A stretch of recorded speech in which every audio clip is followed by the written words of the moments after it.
Selon qu'il est écrit, ne vous bornez pas à écouter, mais mettez aussi la parole de Dieu en pratique. Ça, c'est un des grands secrets pour voir la parole de Dieu agir dans votre vie. Il n'y a pas une seule personne en 2022 à qui le Seigneur a dit qu'il ne réussira pas. Surtout lorsque vous êtes chrétien. Mais vous allez comprendre que votre réussite dépend le plus souvent de nous-mêmes. Il nous sera difficile de faire le résumé de tout ce qu'on a vu tout le mois de décembre. Néanmoins, on fait un petit résumé de quelques minutes, de manière à ce que nous entrons dans le vif de notre sujet. Nous avons beaucoup parlé sur la foi, parce que la foi est un élément important afin de dépendre de Dieu. L'école de la dépendance à Dieu, c'est l'école de ceux qui réussissent à la longue. Les gens qui ne dépendent pas de Dieu, ils dépendent de leurs propres efforts, de leurs propres initiatives, de leurs capacités naturelles. Et laissez-moi vous dire une chose, mes frères. Tout ce que l'homme peut vouloir faire de par lui-même aura toujours une certaine limite. Tout ce sur quoi tu te permets de compter, c'est ça qui va déterminer la limite de ta vie. Alors, je te donne un secret pour vaincre tous les démons de limitation. Il faut compter sur Dieu. Parce que Dieu n'a pas de limite. Si vous comptez sur vous-même, il arrivera que les limites arrivent. Et nous avons clairement défini et démontré à partir de plusieurs versets que tout ce dont tu as besoin pour réussir ne se trouve nulle part ailleurs qu'à l'intérieur de toi. Nous avons pris l'exemple de Adam lorsqu'il avait été créé. La Bible déclare qu'Adam a été créé à l'image et à la ressemblance de Dieu. Et nous avons démontré que le premier geste que Dieu a posé sur l'homme, c'était quoi? De le bénir. Et donc à partir de ce moment-là, avant que l'homme ne fasse quoi que ce soit dans sa vie, il devait comprendre ce que c'est qu'être béni. La plupart des gens d'entre nous ne comprennent pas ce concept-là. Voilà pourquoi ils font des choses pensant que cette bénédiction se trouve sur une montagne, se trouve quelque part. Non. Remarquez bien, le premier geste que Dieu fait sur l'homme, c'est de le bénir. Et la première fois que Dieu va parler à un être humain, qu'est-ce qu'il a dit à l'homme? Sois fécond, multiplie, remplis la terre, domine et assujettis. Vous allez remarquer que dans tout ce que Dieu a fait, lui-même regarde et dit ceci est bon et il ajoute c'est même très bon. Ça veut dire que la malédiction ne faisait pas partie du plan de Dieu. L'idée de Dieu, la pensée de Dieu sur l'homme n'a jamais été la malédiction. Voilà pourquoi Dieu n'a pas parlé de mal par rapport à l'homme. Il dit voilà tout ce que je crée est bon et même très bon. Et toi je te crée comme moi. Qu'est-ce qui le prouve? Lorsque Dieu dit je te crée à mon image, selon ma ressemblance, ça prouve qu'il a créé l'homme comme Dieu. Il l'a béni. Il confirme qu'il a placé dans l'homme toutes les capacités divines. Alors puisque l'homme a tout pour le vivre, tout dépend de ce qu'il écoute. Alléluia. Si je te dis tous les jours que tu es maudit, même si tu lis dans ta Bible que tu as été béni en Jésus, tu ne croiras plus en ça. Et donc Dieu connaissait le principe selon lequel la foi vient de ce qu'on entend. Voilà pourquoi Dieu lui-même a montré le modèle. Pour la première fois qu'il parle à un être humain, il lui dit des paroles au travers desquelles Dieu va vivre la divinité sur la terre. Et quelles sont les premières paroles que l'homme a écoutées de Dieu? Pour la première fois, l'homme a écouté, sois fécond, multiplie, domine, assujetti. L'homme ne connaissait pas autre chose que ça. Alors remarquez maintenant, lorsque l'homme est tombé, c'était par rapport à quoi? À ce qu'il a écouté. Tout dépend de ce que tu écoutes. En Christ Jésus, il ne te manque absolument de rien. Maintenant, qu'est-ce que tu écoutes quotidiennement pour que ce que tu es, ce que tu as, se mette en action? Nous l'avons défini aussi dans Philippiens 2:12, je pense. Dans d'autres versions, on dit mettez votre salut en action. En d'autres termes, dans le salut, il y a tout pleinement. Il faut maintenant que ces choses-là, cette plénitude-là du salut, commence à se manifester. Donc l'écoute est quelque chose de très capital. Nous l'avons vu avec la femme qui perdait le sang. La Bible déclare que cette femme-là souffert longtemps entre les mains des médecins. Elle a perdu tout ce qu'elle avait comme argent. Selon la loi juive, elle était impure. Et personne des serviteurs de Dieu de l'époque ne pouvait venir et même lui imposer les mains. Personne ne pouvait même entrer dans la cour de sa maison. C'était quelqu'un de marginalisé que personne ne fréquentait. Mais qu'est-ce qui a restauré cette femme? C'était ce qu'elle avait entendu. La Bible déclare qu'elle a entendu parler de Jésus. Et j'avais dit approximativement, à peu près. Cette femme a entendu une phrase un peu comme celle-ci. Dieu a oint de force et de puissance Jésus de Nazareth, qui allait de lieu en lieu, faisant du bien et guérissant tous ceux qui sont sous l'empire du malin. C'était une phrase comme celle-là qu'elle avait entendue. Et une fois qu'elle a entendu cela, elle a posé une action correspondante. Elle a commencé à chercher Jésus. Tout a commencé où? Lorsqu'elle a écouté. Sa vie est restée comme telle parce qu'elle n'avait jamais écouté. Mais qu'est-ce qu'elle devait écouter? Elle devait écouter sur Jésus-Christ. Comme elle a écouté des choses concernant le Christ, voilà ce qui produit la foi. Elle va se tenir debout, elle va se frayer un chemin, et jusqu'à trouver à toucher la robe du maître. Et la Bible déclare qu'une force était sortie de Jésus. Je vais te dire une chose, mon frère et ma soeur. La puissance de Dieu a toujours été là. Lorsque vous voyez dans la Bible toutes ces paroles-là, elles sont puissantes. Mais si la parole de Dieu qui est puissante, si l'onction du Saint-Esprit ne rencontre pas la foi, il n'y aura pas de résultat. Ce n'est pas la force qui était sortie de Jésus qui avait guéri cette femme. Jésus a dit c'est ta foi qui t'a guéri mais qui t'a sauvé. Qui t'a sauvé. Parce que si elle était guérie, elle serait restée pauvre. Parce qu'elle avait perdu tout son argent. Mais quand Jésus dit que ta foi t'a sauvé, ça veut dire qu'elle a été restaurée en tout et pour tout. En d'autres termes, financièrement, elle est restaurée. Parce que sauver là, le salut, là-dedans, il y a la prospérité financière. Si Jésus avait dit seulement tu es guéri, elle serait guérie, mais je ne pense pas qu'elle serait réintégrée directement dans la société. Mais au travers du salut qu'elle a reçu. Elle a reçu ça comment? Cette femme-là n'a pas rencontré quelqu'un qui lui a donné des affermissements. Elle n'avait même pas la force de jeûner. Mais comme elle s'est approchée au moins de la foi, Elle était agréable au Seigneur. Et Jésus a dit, ta foi t'a sauvé. C'est-à-dire tu es réintégré dans la société. Tout l'argent que tu avais perdu, tu retrouves ça dans le salut.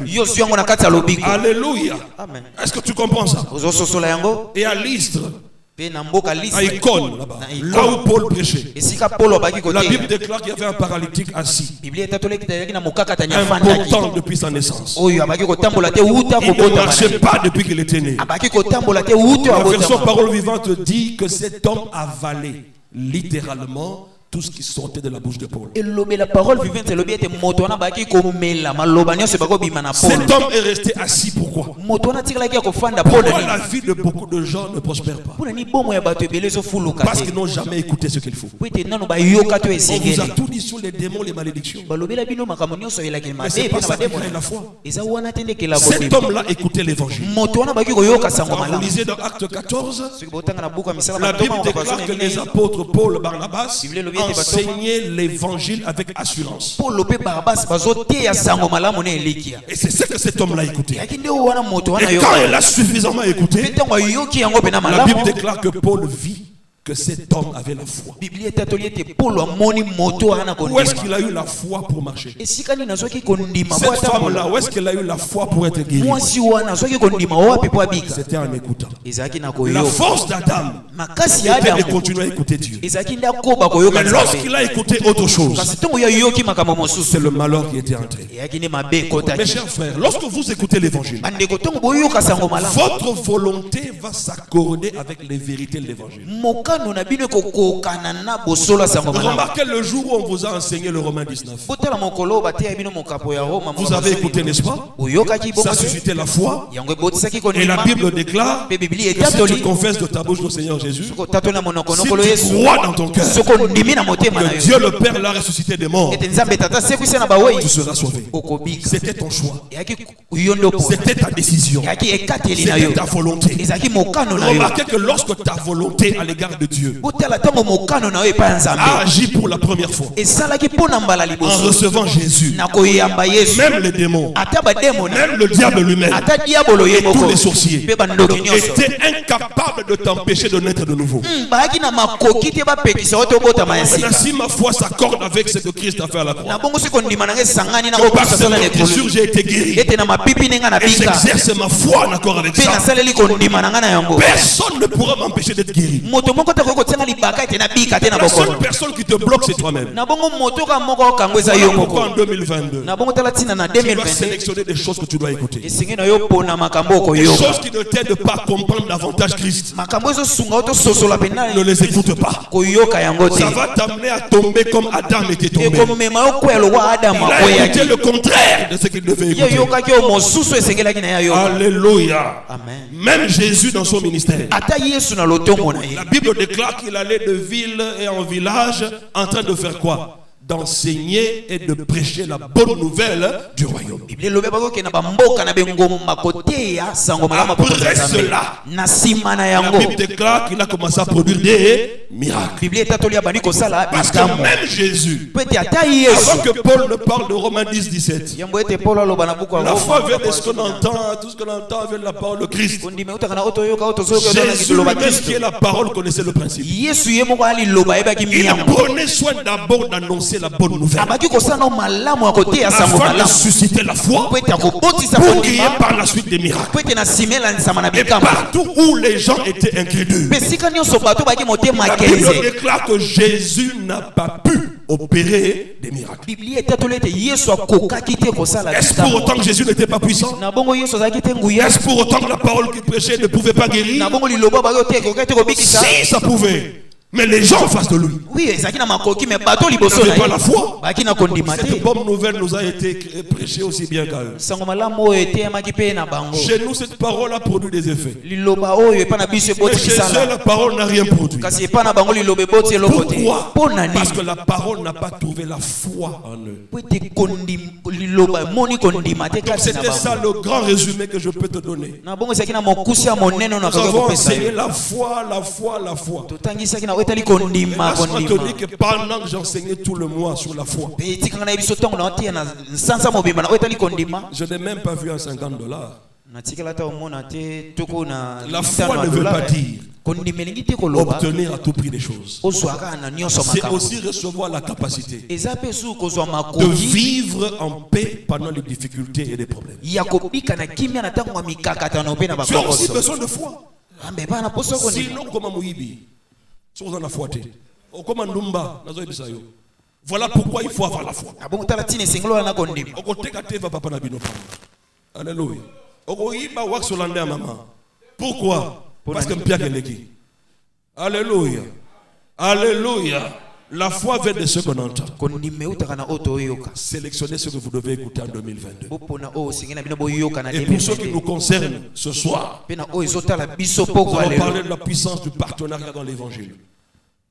La puissance du partenariat dans l'évangile. C'est-à-dire être participant à l'évangile qui est précieux. Alléluia. Être partenaire de l'évangile. Et c'est ça notre thème de l'année. C'est l'année du partenariat à l'évangile de Jésus-Christ. Nous voulons susciter au milieu de nous des gens qui comprennent l'importance de prêcher l'évangile au milieu des nations. Les gens qui sont en mesure de se dépouiller de tout pour que l'évangile soit prêché. Nous sommes arrivés à un moment où nous devons grandir. On ne doit plus cajoler les gens. Vous comprenez ça? Maintenant, nous devons aller de l'avant. Nous avons tout ce dont nous pouvons pour aller de l'avant. Mais écoutez, mes chers frères, nous devons grandir et prendre des risques au nom de Jésus. Je vous ai fait le rapport des finances, n'est-ce pas, pour la construction. Nous sommes arrivés à plus ou moins $28,000, presque $30,000. Mais soyons sincères, mes chers frères. Qui pouvait croire qu'on pouvait avoir autant d'argent en cet endroit? Cet argent-là n'est pas venu des ministres ou des députés. Non, le pasteur n'est pas allé flatter les honorables. Le pasteur a prêché la foi dans l'église. Et c'est ton argent à toi là. Ton argent à lui, à elle, ainsi de suite, qui a fait une somme de plus de $28,000. Ça veut dire que ici là on a fait 8 mois à peu près, même pas une année. Ça veut dire qu'en une année nous sommes capables de produire même $30,000 ici au nom de Jésus. Alors maintenant, si on se disait que dans 3 ans on achète une maison, une parcelle pour l'église, c'est possible, n'est-ce pas? Maintenant, certains se regardent et disent: hé pasteur, mais je te dis, je ne serai que là. Alléluia. Amen. Alléluia. Amen. Ceux qui ne vont pas me tenir par la main pour aller atteindre ces objectifs-là, Dieu enverra même des corbeaux. Je vous ai démontré pendant la semaine comment Élie dépendait de Dieu. Le corbeau, c'est un oiseau égoïste.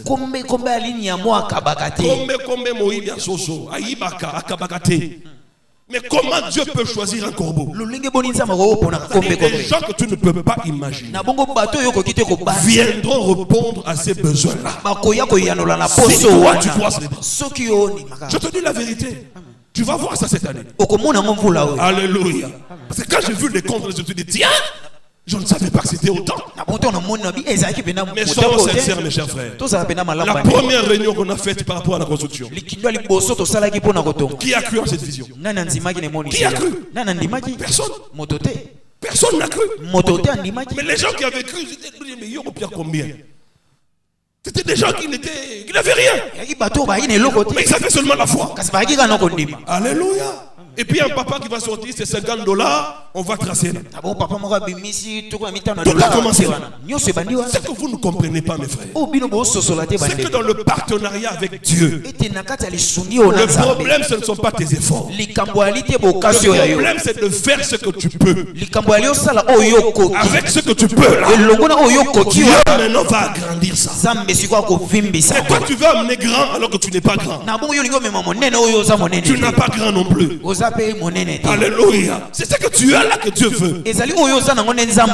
Élie, je vous ai dit, le corbeau lui a amené de la viande et du pain. C'est ce qui prouve que quand vous dépendez de Dieu, il y a des résultats qui dépassent l'entendement des hommes. La sécheresse était entrée dans le pays.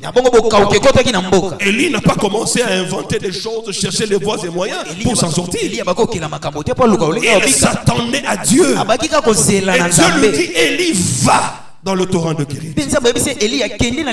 J'y ai ordonné un corbeau qui va te nourrir. Et Élie a mangé et il a bu l'eau du torrent.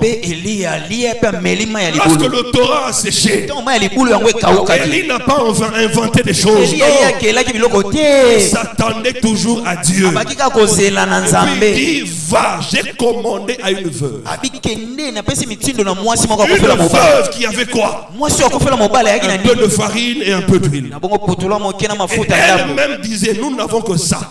Après avoir mangé avec mon fils, nous allons mourir. C'est auprès d'une telle personne que Dieu va envoyer son prophète. Le problème, ce n'est pas la pauvreté que tu manifestes là. Le problème, c'est la vérité qui est contenue dans l'évangile. Lorsque tu crois en ces vérités-là, temps et les circonstances peuvent changer. N'écoute rien d'autre que l'évangile de Jésus. Ne lis rien d'autre que l'évangile de Jésus. Alléluia. Paul n'a pas dit à ce paralytique-là, papa, tu es assis là, tu ne bouges pas parce que tu es né maudit. Non, ça n'aurait pas aidé cette personne-là. Ce qui a aidé la personne, c'est qu'elle écoute de la bonne nouvelle. Et c'est cette même bonne nouvelle que je t'enseigne aujourd'hui. Tu comprennes que par le Saint-Esprit, nous pouvons tout. Par le Saint-Esprit, nous pouvons tout. Alléluia. Amen. Alléluia. Amen. Lisons Genèse chapitre 12 verset 1 à 3. On dit à Abraham, sors de ta maison, sors de ta patrie, de la maison de ton père. Va à un endroit que je te montrerai. Alléluia. Amen. Je ferai ton nom grand. Celui qui te bénira sera béni. Est-ce que vous comprenez ça? Vous connaissez le texte, n'est-ce pas? On peut commencer à l'expliquer. Donc Dieu n'a pas fait que bénir Abraham. Mais il a donné à Abraham une mission d'être une bénédiction. Il dit, tu es une source de bénédiction. Alors s'il faut parler en termes d'Éphésiens chapitre 4 verset 11, à quel ministère Abraham avait-il été appelé? Le ministère de la bénédiction. Alléluia. Est-ce que vous comprenez ça? Et il avait la responsabilité d'étendre cette bénédiction jusqu'aux extrémités de la terre. Donc dans la vision d'Abraham, il y avait une portion de ce que Christ était venu réaliser.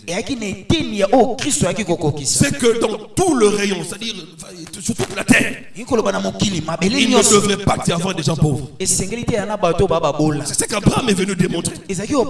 Mais il y avait des conditions. Ces conditions-là ont fait pour qu'Abraham atteigne réellement sa mission. Il avait besoin des collaborateurs. Et quand vous lisez bien Genèse 12, là, les collaborateurs d'Abraham, la Bible s'appelle ceux qui te béniront. Alléluia. Tu es une bénédiction pour moi. Quand j'enseigne, tu lis la parole de Dieu. Tu es une bénédiction pour moi. Ce sont là mes collaborateurs. Et la Bible déclare que ceux qui te béniront seront bénis. Bénis de quoi? De la même bénédiction que Abraham. C'est ça le mystère du partenariat. Si vous comprenez les secrets derrière le partenariat, à moins qu'ici on ne prêche pas l'évangile, à moins que nous prêchions des choses qui n'ont pas de sens sur le plan biblique, je vous dis que si ce que nous enseignons, c'est ce que Dieu nous a donné, et c'est ce que la Bible confirme, tu es un bénisseur. que Dieu a mis à mes côtés. Tu es un collaborateur afin que la Bible, la lumière de la rédemption, atteigne les extrémités de la terre. Moi, je ne suis pas Abraham, n'est-ce pas? Pour Abraham, qu'est-ce qu'il fallait? Les bénisseurs, les collaborateurs qui devaient aider Abraham à ce que la bénédiction atteigne toute la terre. Dans l'entendement de Dieu, quand il appelait Abraham, Dieu voulait éradiquer la pauvreté sur la terre. C'est ça la vérité qui est cachée là-dedans. Voilà pourquoi il sort de ta maison, de ta patrie, de ta nation. Je vais commencer quelque chose de nouveau. Je te déracine de tout ce que tes parents ont introduit en toi. C'est ce que Dieu a fait avec nous. Nous ne sommes pas nés du sang ni de la chair, mais de la volonté de l'homme. Nous avons été déracinés de nos familles naturelles et Dieu nous a plantés dans sa famille. Pourquoi? Afin d'être des bénisseurs. Tout dépend. Est-ce que tu crois réellement que Dieu t'a appelé ici? Il faut chercher en quoi est-ce que tu peux être un partenaire. Alléluia. Les partenaires, on les appelle les bénisseurs, n'est-ce pas? Ceux qui te béniront. Ceux qui le feront recevront la même bénédiction qui repose sur Abraham. Qu'est-ce que la Bible dit? Ceux qui te béniront seront bénis. Si vous prenez seront bénis là, avec ce qui est écrit toujours dans Genèse 12 là, je te bénirai. C'est le même terme. C'est-à-dire en retour, tu seras connecté à mon onction. Tu seras connecté à ma grâce. Tu seras connecté à l'alliance que j'ai avec le Seigneur. Ça veut dire là où je serai reçu avec respect, toi aussi tu recevras le même respect. Autant de gens qui vont croire en moi, autant de gens croiront aussi en toi. Autant de gens auront des soucis à me soutenir. Autant de gens aussi auront des soucis à te soutenir dans la vie. Mes chers frères, tu as cru en Jésus, c'est vrai. Tu es rempli du Saint-Esprit, c'est vrai. On t'a appris le comment prier. Et tu pries aussi en langue. Il y a des bénéfices derrière toutes ces choses. Mais il y a des choses que tu ne recevras jamais si tu n'es pas connecté avec moi. Tu ne recevras jamais ça. Aujourd'hui, je veux dire des choses que je ne dis pas souvent. Parce que vous devez grandir. Alléluia. Amen. Mais il y a des gens qui ont compris ça. Même lorsqu'ils vont dans leurs églises, ils disent Nasele ma terre. Non, il y a une part de vérité là-dedans. C'est le terme qui n'est pas correct. Et la façon de faire qui n'est pas correcte. Écoutez mes chers frères, à chaque fois que tu fais du bien à cette œuvre, c'est ton côté de partenariat qui rentre maintenant à l'œuvre. Alléluia. La gloire que la rédemption recevra, c'est la même gloire que tu recevras aussi. C'est la vérité. C'est ce que Dieu nous explique ici. Et donc la mission qu'il nous a donnée, Dieu veut éradiquer toute forme de malédiction, toute forme de maladie, d'infirmité, toute forme de manque de prospérité et tout ça. Parce que dans la rédemption il y a tout. Et quand Dieu nous dit d'enseigner la Bible à la lumière de la rédemption, nous avons la mission d'aller jusqu'aux extrémités de la terre pour éradiquer tout le mensonge de Satan qui garde les enfants de Dieu en captivité. Et partout où je foulerai la porte de mes pieds, parce que Dieu m'a demandé d'y aller, toute la gloire que je recevrai là-bas, pour celui qui aura contribué, pour que mon pied arrive là, recevra aussi la même part.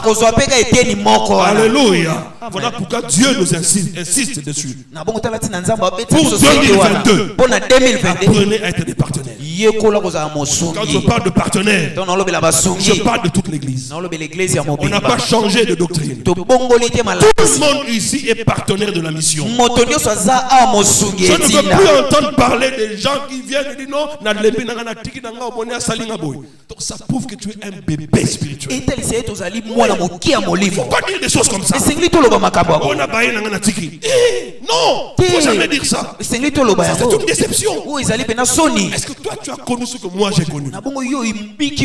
Quelle persécution moi j'ai reçue? Tu as reçu ça? Mais si tu étais à ma place, tu allais fuir. Tu allais même abandonner, tu n'allais plus prêcher. Il y a des gens parmi nous ici qui ont subi des persécutions terribles à cause de l'évangile. Et ils sont toujours debout parce qu'ils ne se sont pas engagés envers un homme. Ils se sont engagés envers Dieu. C'est que Dieu attend de toi en 2022. Que tu comprennes la puissance qui est derrière le partenariat. Vous allez remarquer que lorsqu'Abraham est parti, il y a son neveu Lot qui va le suivre. Lot n'était pas spirituellement fort. Il avait un parapluie, c'était Abraham. Comme il était avec Abraham, il bénéficiait des choses que certains spirituels ne pouvaient pas vivre. La preuve, c'est qu'il n'était pas spirituel quand il fallait faire le choix. De l'endroit où il devait aller. Il a fait un choix purement charnel qui lui a causé des problèmes plus tard. Remarquez lorsque Lot était avec Abraham, le patrimoine de Lot s'est agrandi au point que la Bible déclare que Lot avait aussi des bétails en aussi grand nombre que Abraham. C'est ça que ça veut dire. Il a bénéficié de la même bénédiction qu'Abraham. Tous les troupeaux qu'Abraham avait, l'autre aussi en a reçu pareillement. Pourquoi? Parce qu'il était connecté à Abraham, c'est tout. Alléluia. Mes chers frères, même un simple bonjour à mon égard, même un simple appel pour demander seulement comment je vais, je ne peux pas savoir combien ça peut me réconforter. Tu ne sais pas qu'est-ce que je traverse en ce moment-là. Mais quand tu m'appelles, tu me dis, pasteur, comment ça va? Que Dieu vous bénisse. Vraiment continuer à nous prêcher ces choses-là. C'est un réconfort. C'est aussi une forme de partenariat. Tu es quelqu'un qui m'encourage. Tu es un bénisseur. Il déclare que ceux qui te béniront seront bénis de la même bénédiction que toi. Moi j'ai vu des gens, le pasteur voyage et ils sont jaloux. Mais vous ne savez pas que là il va puiser des choses pour vous. Ah oui. Alléluia. Il va puiser des choses pour vous. Connectez-vous à ces hommes-là à vision. Alléluia. Donc ce qui est arrivé avec Lot est clair, mes frères. La bénédiction d'Abraham a coulé dans sa vie. Cela s'est augmenté à tel point qu'on dit qu'il avait aussi des biens en aussi grand nombre que Abraham. La richesse d'Abraham et la richesse de Lot étaient pareilles. Et la Bible déclare que là où ils étaient, il était impossible que les deux vivent ensemble. Parce qu'ils avaient des richesses énormes. Ils ne pouvaient que se séparer. Mais l'erreur de Lot, c'est qu'il n'a pas consulté Dieu. Il pouvait parler à celui qui était son parapluie, celui qui était sa protection. Maintenant que nos richesses sont tellement grandes, Père Abraham, dis-moi, qu'est-ce que nous pouvons faire? Il n'allait pas connaître le malheur qu'il a connu à Sodome et Gomorrhe. Il pensait que ces richesses-là c'était lui, alors que c'était la connexion avec Abraham. Et je te dis, mes chers frères, c'est la même chose de ce qui se passe ici au nom de Jésus. Les disciples de Jésus ont expérimenté ça. On peut lire dans Matthieu 10, 40, 41 rapidement. Matthieu 10, 40, 41. Matthieu chapitre 10, 40, 41. Matthieu chapitre 10, 40, 41. Celui qui vous reçoit me reçoit. Celui qui vous reçoit me reçoit. Alléluia. Maintenant, si tu es dans le cadre d'une certaine mission, pas seulement évangélique, Même la mission professionnelle. Si tu es au bénéfice de l'alliance de cet endroit, là on va te recevoir. C'est comme si c'est moi qui le recevais. Moi je suis un roi de Dieu. Non, il faut pas. Je te dis, je suis roi de Dieu. Je ne fournis pas d'efforts pour être ce que je suis. Je vis naturellement. Je prie normalement. Je ne fournis pas des efforts. Beaucoup de gens qui me voient de loin pensent que moi je trompe des fois. Non. Il y a des gens qui sont venus vivre avec moi. Au début, ils pensaient que je cachais de l'argent, tout ça. Non, ils ont compris que le monsieur n'a rien. Mais nous mangeons tous les jours. Pendant le confinement, alors que tout le monde pleurait, nous on avait au moins 15 personnes à la maison. Qui mangeaient à leur faim, qui buvaient à leur soif. À manger, venez comme si on téléphonait. Il y avait quelqu'un qui téléphonait. Au poète, commande. Pizza, ça vient. C'était comme ça. Il y a même un frère. Aujourd'hui, il est un cadre supérieur de MTN. En Guinée-Bissau. Il venait ici avec nous. Il venait souvent au séminaire et le 31. Aujourd'hui, il est grand cadre là-bas. Lui, son problème, c'était que le pasteur doit manger, c'est tout. Pendant le confinement, lui, il a mis sur pied une entreprise. Distribution de biens, c'est-à-dire vous passez des commandes, lui il vient vous livrer. Et chaque semaine, après avoir livré, il gardait toujours un sac de semoule ou un sac de riz, un carton de poulet. Et il emmenait ça avec beaucoup de joie. Un jour il vient, me dit, bon, mon ancien employeur m'a remercié. L'argent qu'il m'a donné, ce n'est même pas la moitié de ce qu'il devait me donner. Soit c'était à peu près $450. Il a amené ça, il m'a donné ça pendant le confinement. Comment Dieu suscite les choses. Quand Dieu veut t'élever, il va créer des opportunités. Ça ne sert à rien de chercher à se battre. Non, dis oublie ces choses-là. Qu'est-ce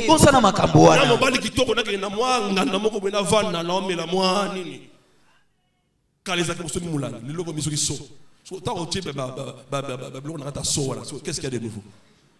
Qu'est-ce qu'il y a de nouveau? Ça ne change rien. Ça ne sert à rien. Je vais aller dans certains milieux pour qu'on me voie. Écoutez, David était dans la brousse. Alléluia.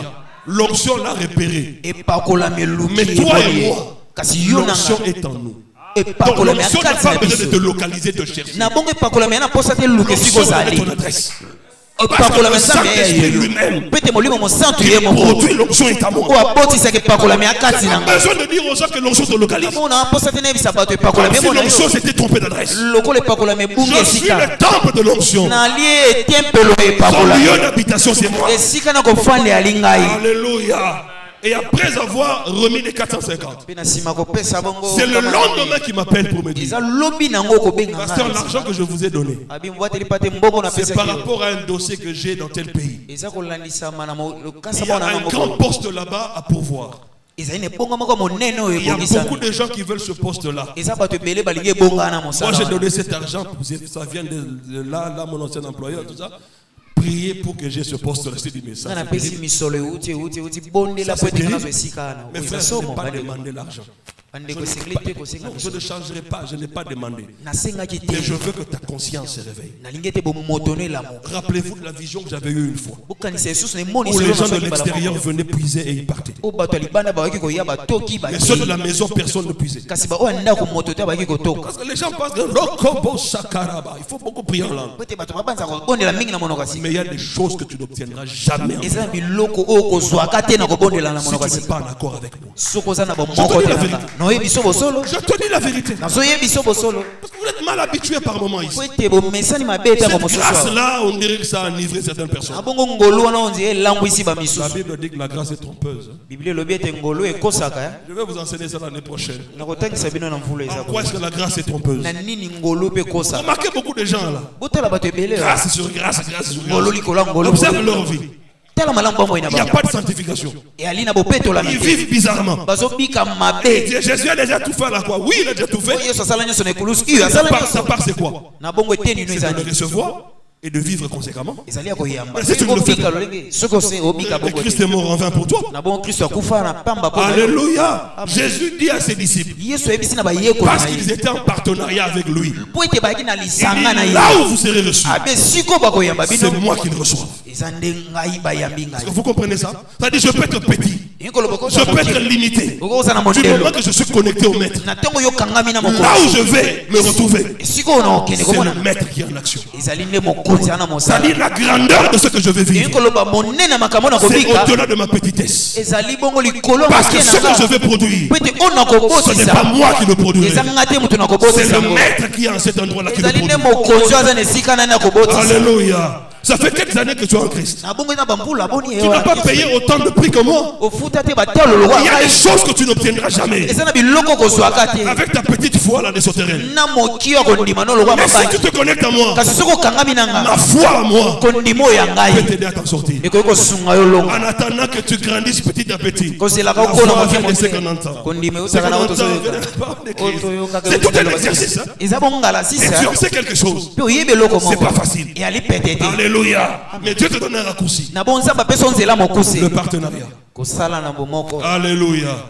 Alléluia. Et tu dis, bon, pasteur, quand tu enseignes à l'école de la vie profonde, on n'a même pas un tableau comme il faut. Vous imaginez? Un bon tableau là. Il n'y en a pas. Le pasteur se débrouille avec ses moyens de bord. Alléluia. C'est pas facile. Pas facile. Mais tu peux devenir partenaire de l'école. Ah oui, partenaire de l'école. Et tu verras ce que Dieu va faire. Tous les bénéfices de l'école de la vie profonde vont commencer à couler dans ta vie. Ceux qui vous recevront me recevront moi, Jésus. Et vous pensez que Jésus a dit ça par hasard? Il a dit ça, non, c'est parce que ces gens étaient en partenariat avec lui. Ce sont les conséquences maintenant. Et après on dit quoi? C'est lui qui vous reçoit, me reçoit. Et c'est lui qui me reçoit, reçoit celui qui m'a envoyé. Alléluia. Donc celui qui vous reçoit m'a reçu. Comment? Parce que la grâce qui est en moi commence à couler en toi. Qui m'a donné cette grâce? C'est Jésus-Christ. C'est lui qui a établi le ministère et qui a envoyé Jésus sur la terre. C'est le Père. Est-ce que tu vois la chaîne? Alléluia. Alléluia. Tu vas aller négocier des contrats. C'est la grâce que tu as tirée ici à la rédemption qui va t'accompagner. Moi je connais beaucoup de... Il ne prie pas beaucoup. Mais il a compris que je dois me connecter. Et il bénéficie. Alléluia. Mais ici nous voulons vivre un électron libre. C'est votre affaire. C'est fini. 41. Celui qui reçoit un prophète en qualité de prophète recevra une récompense de prophète. Ah, tu comprends la récompense? La récompense que tu auras, c'est la même récompense que Dieu a prévue pour moi. Alléluia. Donc tu auras la récompense des enseignants. Est-ce que tu comprends ça? Tu auras la récompense des visionnaires. Matthieu 10, verset 1. Matthieu 10, 1. Puis, ayant appelé ses 12 disciples, il leur donna le pouvoir de chasser les esprits impurs et de guérir toute maladie et toute infirmité. Il leur donna, n'est-ce pas? Donc, ils ont bénéficié aussi du pouvoir de Jésus. Est-ce que tu comprends ça? Alléluia. Ils ont bénéficié. Alors, l'apôtre Paul aussi. Il va parler aux Philippiens. Philippiens chapitre 1, rapidement. Verset 3 jusqu'au verset 11. Philippiens chapitre 1, verset 3. Je rends grâce à mon Dieu de tous les souvenirs que je garde de vous, ne cessant dans toutes mes prières pour vous tous de manifester ma joie au sujet de la part que vous prenez à l'évangile. Au sujet de quoi? De la part que vous prenez à l'évangile. La part que vous prenez À l'évangile. Alléluia. Et quel est notre évangile ici? C'est de prêcher la Bible, la lumière de la rédemption. C'est ça l'évangile que nous a donné de prêcher. C'est ça notre portion. Mais à quelle est ta part là-dedans? À l'intercession, tu n'es pas là. À l'évangélisation, tu n'es pas là. Arranger même les chaises, tu n'es pas là. Même pour dire bonjour au pasteur, tu n'es pas là. Bon, finalement, tu es où? Alléluia. Quelle est ta part? En quoi est-ce que moi je peux penser continuellement à toi? En quoi? Remarquez bien. La part des Philippiens à l'évangile. Continue. Depuis le premier jour jusqu'à maintenant, je suis persuadé que celui qui a commencé en vous cette bonne œuvre la rendra parfaite pour le jour de Jésus-Christ. Il est juste que je pense ainsi de vous tous, parce que je vous porte dans mon cœur. Je vous porte dans mon cœur. Non, ça c'est Jean-Loup qui parle maintenant. Oui, c'est ce que je te dis là, donc là, ce qu'on vous dit là, c'est moi qui te le dis aujourd'hui. Hier c'était Paul, aujourd'hui c'est moi qui te le dis. Je vous porte dans mon cœur. Il n'y a pas une seule personne que je peux négliger. Parce que lui n'a pas d'argent. Pas du tout. Je vous porte dans mon cœur. Je connais la valeur d'un homme. Je sais ce que tu es capable de faire pour un homme. Que la poussière, il peut le mettre assis sur la même table avec les grands. C'est quand je prie pour toi, je prie de tout mon cœur. Alléluia. Je n'ai pas besoin que tu me motives. Mais si tu le fais, tu deviens un bénisseur. Alléluia. Continue, papa. Parce que je vous porte dans mon cœur, soit dans mes liens, soit dans la défense. Ok. C'est-à-dire, même quand je suis dans la souffrance, je n'ai jamais été une fois dans ma souffrance, mon épouse est là, et je dis,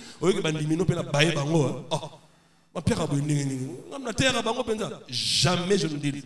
Le ciel m'est témoin. Jamais de la vie. Parce que c'est pas vous qui m'avez engagé. Parce que je sais que si moi je me fâche contre vous, mais tout ce que je fais, mais moi-même je le détruis, Dieu ne vous bénira pas. Je n'ai pas intérêt à me fâcher contre vous. Je n'ai pas intérêt à avoir dans mon cœur une dent contre l'église. Mais il y a des pasteurs comme ça.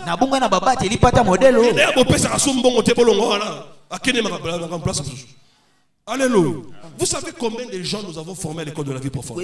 Vous savez combien de gens parmi eux veulent que j'aille prêcher tous les jours chez eux? Ils sont plus d'une centaine. Et puis quand je vais là-bas, non mais c'est pas $100 qui me donnera. Il y a Jean-Loup, il y a Lolo, et Sili. Papa Lolo, et Sili. Je te dis, je suis allé prêcher à Massina un dimanche ici, j'étais absent, n'est-ce pas? Je te dis la vérité, le pasteur là me donne $200 avec là. Je ne sais pas si vous étiez à côté, vous voyez comment il donnait. Vraiment, docteur, tout ça.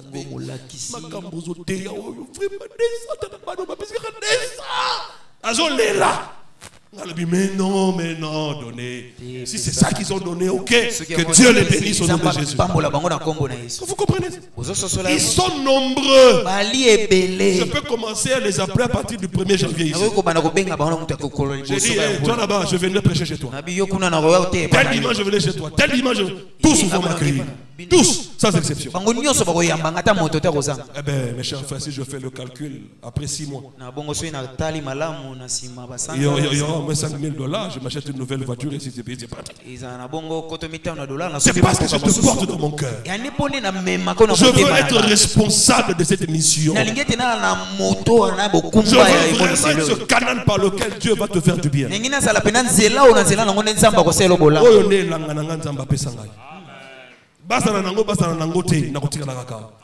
Alléluia. Je prierai pour le Botambuma. C'est ça que je suis en train de t'expliquer maintenant. Sois partenaire dans la mission. Tu verras ce qui va se faire. Le garçon qui filme ici, qui le veuille ou pas, je vais quand même témoigner.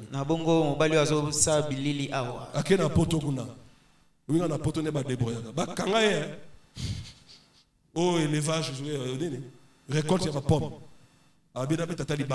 Quelque chose. Récolte ma pomme.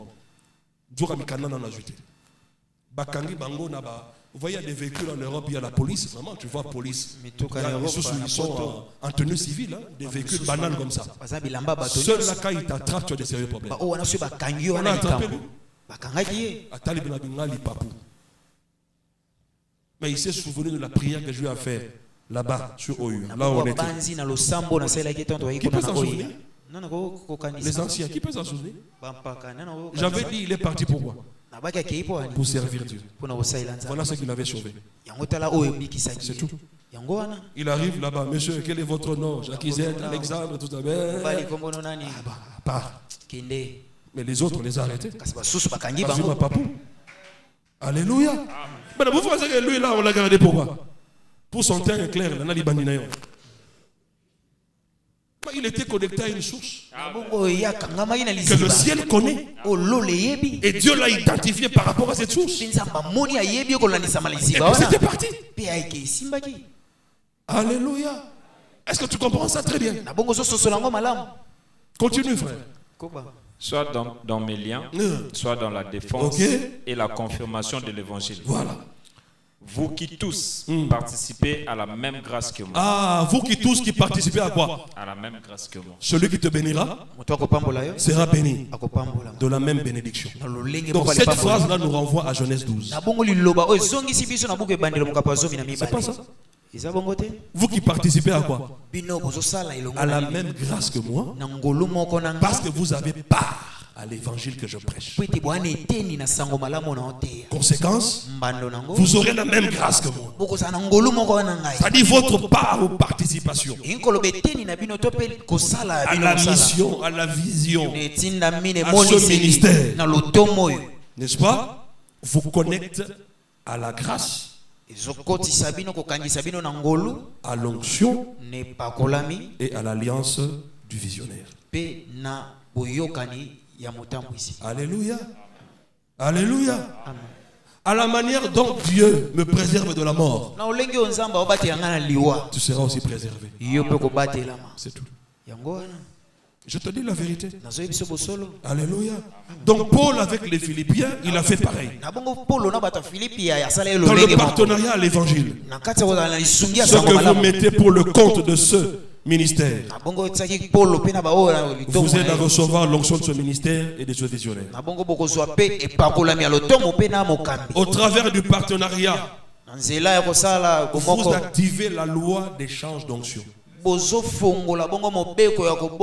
n'avez pas vu que Lot avait l'onction d'Abraham, l'onction d'abondance, de prospérité financière, parce qu'il était connecté. Il y a eu un échange d'onction. Alléluia. Vous qui êtes appelés à prêcher ici, n'allez ni à gauche ni à droite de ce message. Prêchez ce message. C'est la façon par laquelle on va rester unis en esprit. Adoptez même mon caractère. Je suis fier de le dire. Soyez mes imitateurs, comme je le suis de Christ. Ne soyez pas des prédicateurs qui vont à gauche, à droite, cherchant de l'argent et tout. Non. N'improvisez pas les matins pour avoir l'argent. Prêchez pour sauver les âmes. Et aidez les enfants de Dieu à croître. Aider les enfants de Dieu à croître. Aider les enfants de Dieu à croître. Aider les enfants de Dieu à croître.